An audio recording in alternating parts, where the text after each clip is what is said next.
Pastor Emilson dos Reis, tudo bem? Tudo bem?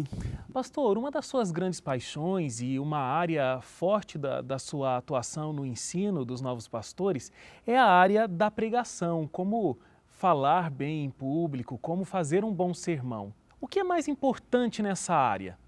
Ter conhecimento sobre o que está se falando, ter algum tipo de técnica para organizar o pensamento e conseguir falar no púlpito? O que é mais importante?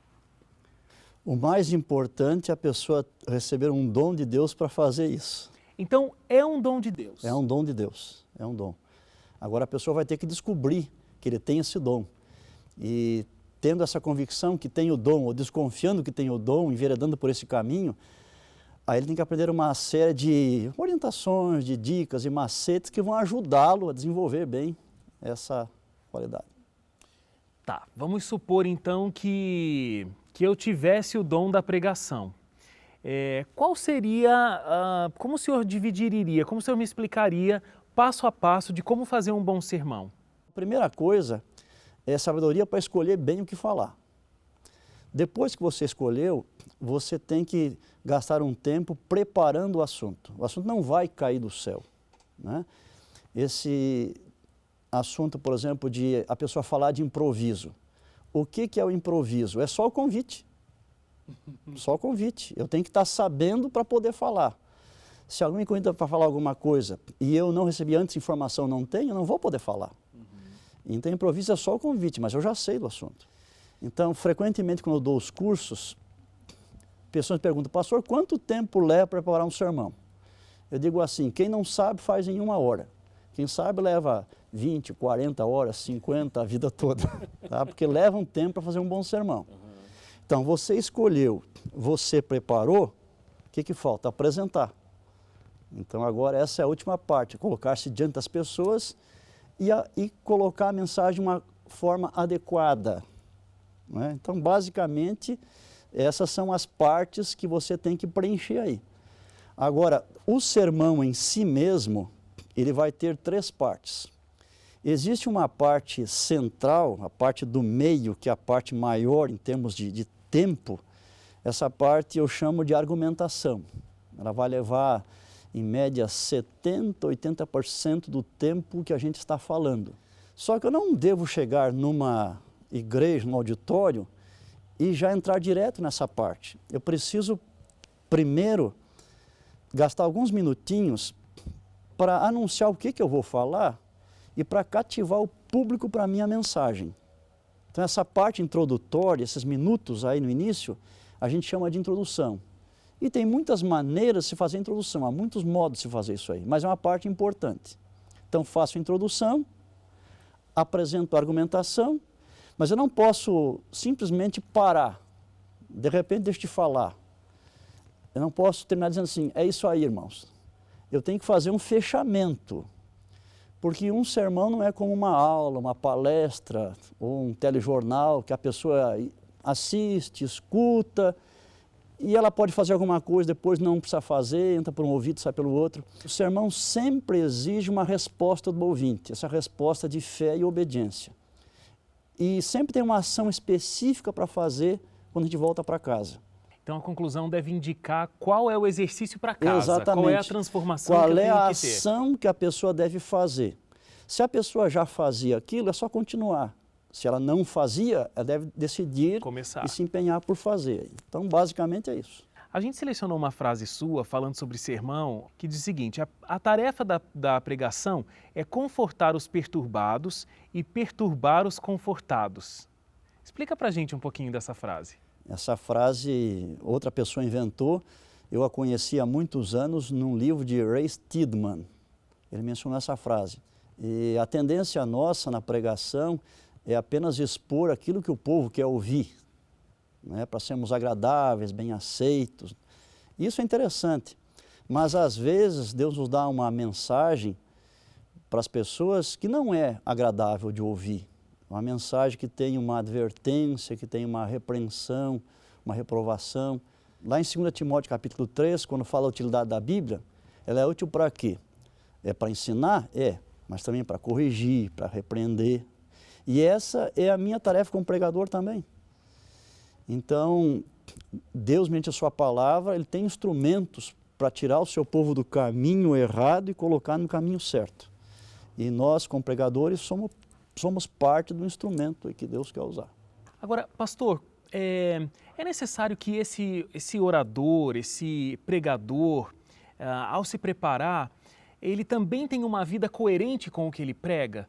Porque não adianta ir ao púlpito falar de alguma coisa que essa pessoa não vive, né? Não tem significado eu querer que alguma coisa funcione na vida de outra pessoa se não funciona na minha vida. Então, quando eu prego alguma coisa, é alguma coisa que eu estou procurando viver de acordo com aquilo. Veja que eu não estou dizendo que eu estou vivendo, estou procurando viver. É um pouquinho diferente. Por quê? Um pregador, um pastor, por exemplo, que prega constantemente, ele está pregando praticamente toda a palavra de Deus, uma infinidade de temas. E nós pregamos sempre o ideal, em cada caso. Agora, nós somos humanos, falhos e pecadores. Nós estamos vivendo o ideal em todos os casos? Ainda não. Então, eu posso pregar o ideal de uma mensagem que eu não cheguei lá ainda, mas eu estou caminhando. Então, a gente faz assim, se eu olho para o ideal que eu prego, eu penso, puxa, mas falta um pedaço para chegar nesse ideal. Só que eu olho para trás. Veja, olha como que eu era, olha o pedação que eu já andei nesse caminho aqui, ó, como Deus me ajudou. Então, como me ajudou até agora, o pedaço que falta, ele vai me ajudar também. Então, eu tenho condição de pregar a mensagem. Quando eu prego uma coisa que eu não estou procurando viver, ou que eu não creio naquilo, de algum modo isso transparece, ou na fisionomia, ou no tom de voz, pessoas percebem e o efeito não é positivo, não fica bem. É interessante isso que o senhor coloca, pastor. Obviamente, a gente não vai poder pregar sobre alguma coisa que a gente não tem buscado, pelo menos, viver, algo que a gente não acredite. Agora, é importante também uma maturidade para se fazer um sermão, porque às vezes a gente vai falar de coisas que a gente não viveu ainda e talvez a gente não consiga entender a realidade do outro, calçar os sapatos da outra pessoa, né? É importante que esse orador ele tenha uma experiência de vida. Vou dizer um exemplo. Eu nunca passei por uma grande dor ou por uma grande perda. Como é que eu vou falar sobre isso para alguém que realmente a viveu? Se o pregador não vivenciou aquela experiência, mas ele tem compreensão do que a palavra está ensinando, ele pode partilhar a palavra. Mas se além disso ele já viveu aquilo, o peso é um pouco diferente, o peso do testemunho, né? Inclusive, um dos maiores oradores que já houve foi Cícero, o principal orador romano, um grande estadista, um grande advogado, e ele ensinava sobre oratória, e ele dizia o seguinte, que toda vez que o orador puder, ele deve dar um testemunho dele também junto, porque isso leva a convicção à palavra, né? Então, se alguém está repartindo a palavra de Deus, mas além disso tem o peso da sua vida junto, a força é maior. Eu, por um tempo, frequentei a igreja que o senhor era pastor, né? Essa igreja, aliás, que a gente está gravando aqui, a igreja do NASP, e eu me lembro uma vez onde o senhor contou a experiência da perda do seu filho, que tinha 18 anos e cursava teologia. Sim. E de como olhar para a história de Jó fez com que o senhor pudesse aceitar essa situação e continuar vivendo. Sim. Eu acho que eu nunca ouvi alguém falando de Jó como eu ouvi o senhor contando essa história. Sim, exatamente. Naquele momento da vida, de tudo que há na Bíblia, o que mais me ajudou, que eu conhecia bastante, que eu era professor do livro de Jó, foi o que ele passou. Aquilo me deu uma força muito grande que só Deus sabe, né? E, logicamente, ao falar sobre Jó e a perda que ele teve, como eu tive, tem uma perda assim, um pouquinho parecida, isso dá outra força à mensagem. Existe algum tema que o senhor gosta mais de falar? Ou também é alguma coisa de alguns momentos? Existe um momento onde o senhor prega muito sobre volta de Jesus, outro momento sobre grandes personagens bíblicos. Existe essa situação do que eu estou vivendo e o que eu estou pregando? Cada um tem um aspecto ali que chama a atenção. Um é profecia, um é história, um é outra coisa, e isso está bem. Só que o pregador, que tem que pregar constantemente, ele não pode imaginar que todo mundo vai ter aquele tema como seu preferido. Eu, pessoalmente, tenho uma preferência por um tema, que eu imagino que seja o principal da Bíblia, e o tema é Deus. Eu gosto muito de estudar e falar sobre Deus, os atributos de Deus, certo? Mas eu não me prendo só a isso. Então, infinidade de outros temas aí que também tem que ser tratados. A gente até estava conversando aqui antes de começar a gravação. O senhor acabou de lançar um novo livro pela Casa Publicadora Brasileira, né, que se chama Depois do Perdão. E o senhor trata de um assunto que é muito específico.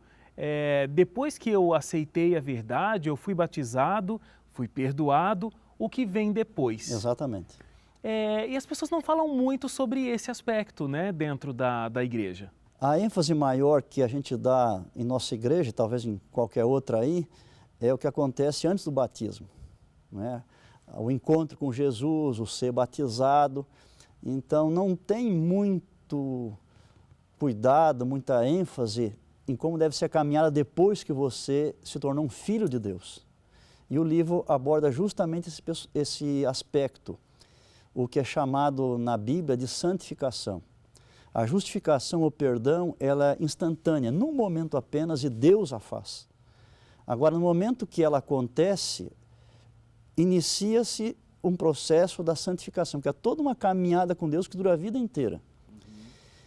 E quando se aborda santificação, geralmente a gente fica pensando em deixar coisas ruins para trás, vícios, pecados, hábitos ruins, e esse é um aspecto da santificação. Mas no livro eu trabalho com outro aspecto positivo. Nós temos que desenvolver coisas boas. O livro trata esse aspecto, como desenvolver essas virtudes cristãs como filhos de Deus na caminhada em direção ao seu reino. Muito interessante. Pastor, eu quero agradecer muito a sua participação aqui com a gente e desejo que Deus continue abençoando o seu ministério como pastor, professor, pregador. Muito obrigado. Obrigado pela oportunidade também. Que Deus abençoe você, sua equipe nesse programa e que ajude as pessoas a se aproximarem muito de Jesus também.